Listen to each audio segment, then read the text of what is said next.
objection. Thank you so much, Madam Speaker. I rise to recognize the success of the Miami-Dade County Memory Walk, sponsored by the Alzheimer's Association.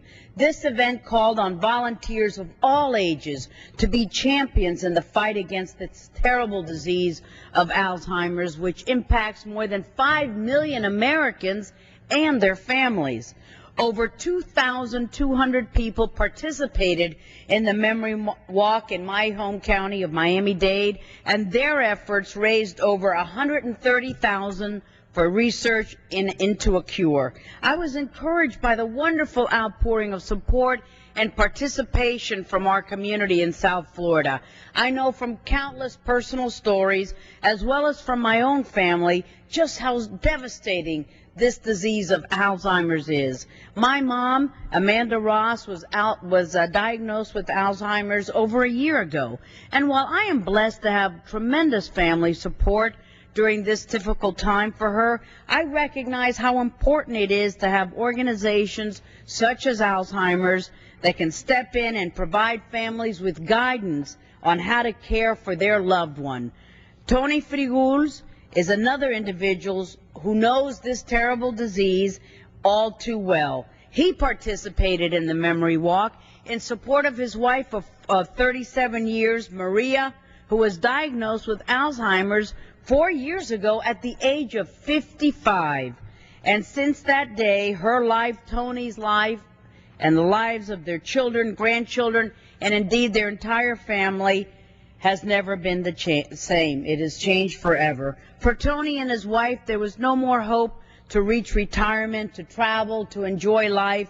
Instead, they were both forced to retire from their jobs in order to cope with the new daily challenges of Alzheimer's.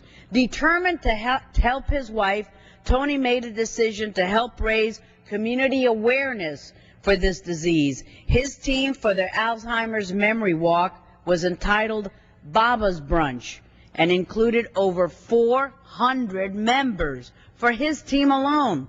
He's also involved in an essay writing contest in public schools to raise student awareness about Alzheimer's. Today, Tony's wife is 59 years old. She can hardly speak. She cannot even sign her own name, and she is not who she used to be. He continues the fight against Alzheimer's in honor of his wife and all of those who suffer and cope with this terrible disease. Unfortunately, as we all know, Alzheimer's disease has no survivors. It destroys brain cells. It causes memory changes, erratic behaviors, and loss of body functions. It slowly and painfully takes away a person's identity, person's ability to connect with others, to think, to eat, to talk, to walk, to find your way home. There's no treatment, no cure, no way to stop the progression of Alzheimer's disease. This disease is widespread and growing.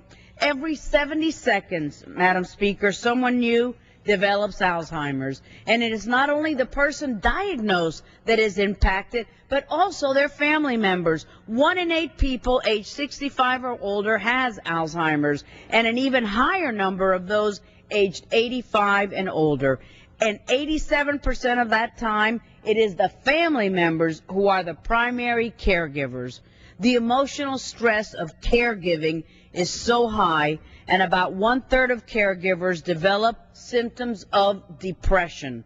Caregiving also takes a financial toll, with many individuals having to quit work, reduce their work hours, or take time off because of their responsibilities. Madam Speaker, we must continue the fight against this devastating disease before it claims more lives of our mothers, our fathers, our sisters, our brothers, and our spouses. I again encourage all in our community to show solidarity in the fight we must win against Alzheimer's. Thank you, Madam Speaker, for the time.